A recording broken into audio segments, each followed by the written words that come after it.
හයි කොහමද? ඔන්න අද බිත්තරයකුනේ චොක්ලට් බිස්කට් එක්කුනේ රසම රස කේක් එකක් හදමු. දැන් මේකට සීනිත් චුට්ටකුත් ඕනේ කරනවා. සීනි ටිකයි බිස්කට් එකයි කුඩු කරගන්න ඕනේ. ඔය විදිහට බිස්කට් එක කෑලි වලට කඩලා සීනිත් එකතු කරලා හොඳට කුඩු කරගන්න. ඊට පස්සේ අපි ගත්ත බිත්තරේ හොඳට විස්ක් කරලා ඒ මිශ්‍රණයට අපි කුඩු කරගත්ත බිස්කට් ටික එකතු කරගන්නවා. ඊට පස්සේ ඒක හොඳට මික්ස් කරගන්නවා. මික්ස් කරගෙන ඉවරලා ඔයාලට සුදුසු භාජනයකට ඒ මිශ්‍රණය දාන්න තමයි තියෙන්නේ.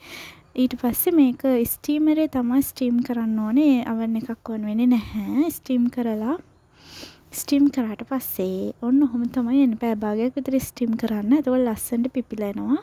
ඔන්න ඔය විදිහට තමයි තියෙන්නේ. ඉතින් හරිම ලස්සනයි. හරිම රසයි. ඔයාලත් හදලා ඉතින් කාලා බලන්න උණු ප්ලේන් ටිකක් එක්ක මේ වගේ කේක් කෑල්ලක් කනකොට කොහොමද කියලා බලන්නකෝ. Thank you.